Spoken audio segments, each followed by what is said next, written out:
Administrative access is one of the highest value targets in Microsoft 365. In this topic, we'll harden it by reducing standing privilege, requiring just-in-time approval, protecting privileged sessions, and isolating admin work to limit compromise and blast radius. We've built the security foundation, then narrowed into identity and conditional access. Now we apply those same principles to privileged administrators, the accounts with the greatest potential impact. This module focuses on reducing admin risk before we move into identity protection, external access, and consent controls. Privileged access is tier 0 because it controls the control plane.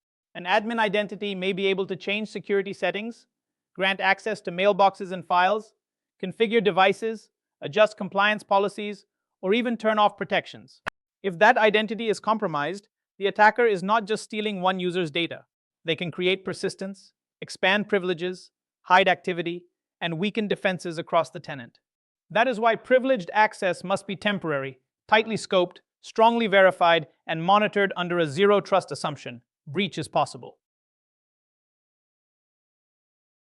RBAC works best when roles match the work people actually perform.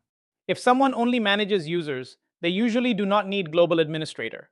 User administrator is narrower and safer.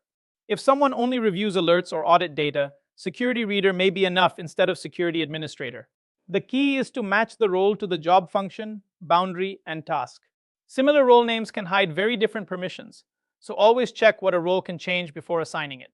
Treat every role assignment as a security design choice, not a convenience. Global administrator should be treated like an emergency capability, not a normal work role. Keep the approved group very small and never assign it to everyday user accounts. Before using it, ask whether a narrower Entra role can complete the task. In most cases, it can. When elevated access is truly required, make the account eligible through privileged identity management and activate it only for the time needed. Monitor every activation and change closely, because a global admin action can affect authentication, applications, access policy, and the entire tenant security posture. Role separation protects both security and accountability. The goal is to prevent one person from having enough power to request, approve, and execute a risky change alone. Identity admins, security operators, compliance teams, and workload admins should have distinct responsibilities, with clear handoffs and oversight. Administrative units add another layer by limiting where delegated admins can act, such as a region, department, or business division. This reduces blast radius if an account is compromised or a mistake is made. Good role design should reflect how the organization operates, including support tiers, audit needs, and regulatory boundaries. Think of privileged access like separate keys for separate doors. Your everyday account is for email, chat, browsing, and documents, which also makes it more exposed to phishing and session theft. Tenant admin power should not be attached to that identity. Privileged work should use a dedicated admin account, kept out of normal productivity activity and protected with stronger controls. Phishing-resistant MFA, stricter conditional access, trusted devices, and limited sign-in locations. Then define clear personas, such as emergency access, global or tenant admins, workload admins, help desk, and read-only security operators. Separation reduces blast radius when a daily account is compromised. Privileged identity management changes the default model for admin access. Instead of giving someone a role permanently, you make them eligible for that role. When a real task requires elevation, they activate it for a limited time, often with MFA, approval, and a justification. After the window expires, the privilege is removed automatically. This provides two major benefits: less standing privilege for attackers to abuse, and a clear audit trail showing who activated what, when, and why.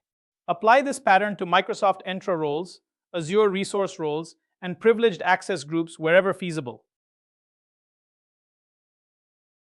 Activation controls are where PIM turns privileged access into a governed event. Before a role becomes active, require the admin to explain the business reason, ideally with a ticket or change reference. For powerful roles, add an approver, so a second person confirms the request is appropriate. Require MFA, or a stronger method, at the moment of activation, not just at sign-in. Finally, keep the activation window short. Match it to the task, such as 1 hour for a specific change, instead of granting access for the whole day. Privileged access governance is an ongoing cycle, not a one-time configuration. PIM alerts help catch risky behavior, such as repeated activations, unusual timing, or roles that become permanent without justification. Access reviews confirm whether each user still needs eligible or active privileges, especially after role changes, incidents, audits, or reorganizations. Governance evidence should also flow into Entra logs, Defender, Sentinel, or your CM. That gives security teams a searchable trail for detection, investigation, and proof that privileged access is being actively controlled. Imagine a new conditional access policy accidentally blocks every administrator, or an MFA provider outage prevents privileged sign-in. Emergency access accounts are the recovery path. Keep only a few, make them cloud-only, and exclude them from controls that could create total lockout. But exclusion is not permission to be loose. Store credentials securely, require documented approval, and alert immediately on any sign-in or credential change. Treat every use as an incident. Test the process regularly, because a break glass account that is expired, misconfigured, or unknown to responders is just another locked door. Administrative isolation breaks the path between everyday risk and privileged control. Email, web browsing, and office work are exposed to phishing, malware, and browser attacks, so they should not be where high-value admin credentials are used. A privileged access workstation gives administrators a hardened, managed environment for admin portals and sensitive actions. Access should be allowed only from trusted, compliant, or designated devices. Conditional access, endpoint protection, and session monitoring then work together to verify the device, reduce compromise risk, and detect suspicious admin activity quickly.